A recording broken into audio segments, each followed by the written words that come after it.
thigh pride, and we collapsed this wrist and drove him forward until he's flat. Whatever you want to get in there, I'm getting near wrist, just like this. So if you're doing it from our other move, right, we're digging inside, let go of the wrist, but we have it on this side now, right? If you're doing it from the base, and you're just driving your butt up the knee and chopping, okay, that works too. Either way, I want us to get right here, like riding a motorcycle, okay? Big issue when running this. This is something that is taught in kids' clubs, but not always taught super. It's taught well, but it's not. This part's not enforced as much.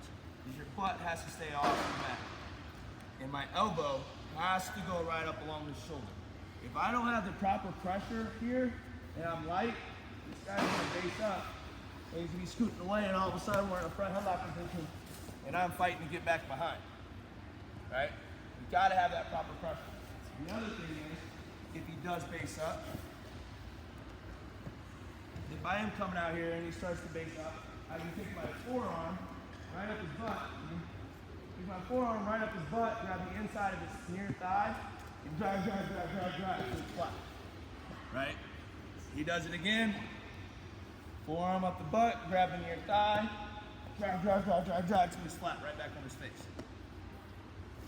Again, remember our hip heights from our front neck bridges, little kids? Yeah, we're doing our neck bridges, we hip heist over, we step over. This is the same motion. My forearm up to the back of the shoulder, it's parallel with his body. My hip heist over, but it's not on the mat. Two hands. Two hands comes this wrist, pulls it out, straight across the back.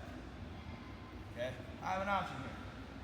I can take it straight across the back, feed my hips, do a couple turns we're about to do, or I can sit with it across the back, okay, and get high and tight.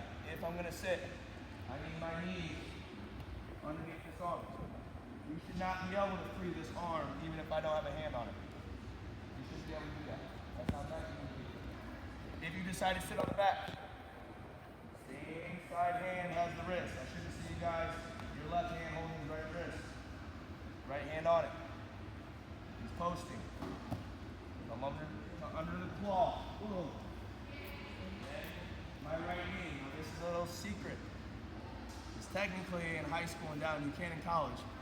High school and down, you can't put your knee on top of his elbow. It has a lot of pressure, but you can't do that, right? But what I can do is I can put my knee just to the outside of the elbow and give the same pressure, right? I can still skin it right here on the outside. Chest stays low, the claw, I'm gonna step big to the outside, and I'm gonna go ahead and angle. Boom, top leg goes in. How do I transition? Claw goes to half, foot kicks his legs off me, I hop up. Good job. Boom. So again, get up.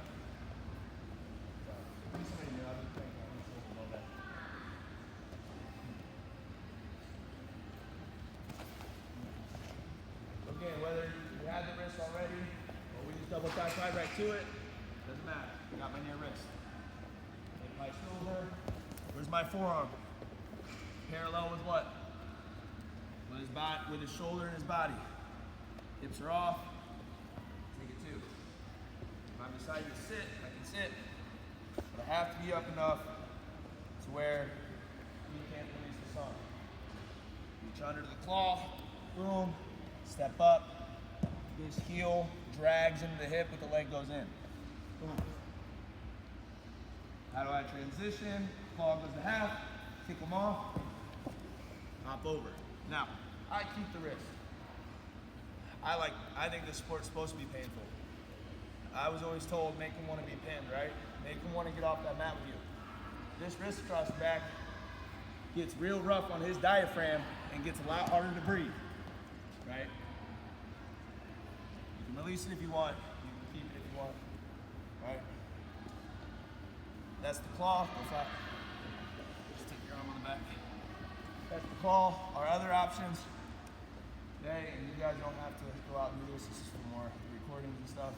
Other option is you take the hand to the mat, hips stay in. him in the face. Knee him in the face. Why? Because it keeps his shoulder up. If I don't have that under and he gets his shoulder down, I lost it. Sure, I can come back to my claw and probably rotate, but I'm trying to be tight and in this match. Elbow. Scrape the head. A lot of you are going to make this mistake. As you're scraping, you're going to force it down and force your chest up. No. No, I promise you. It'll come underneath. Scrape, scrape, scrape, scrape, scrape. Comes underneath. I can cradle, or I can step out of the leg, extend right to a half.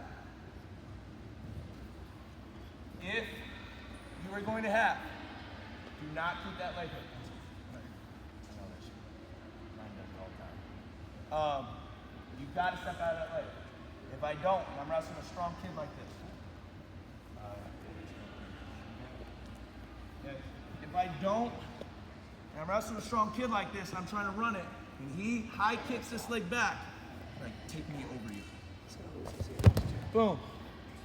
Right? That's what happens. So it's very important that if we're going to go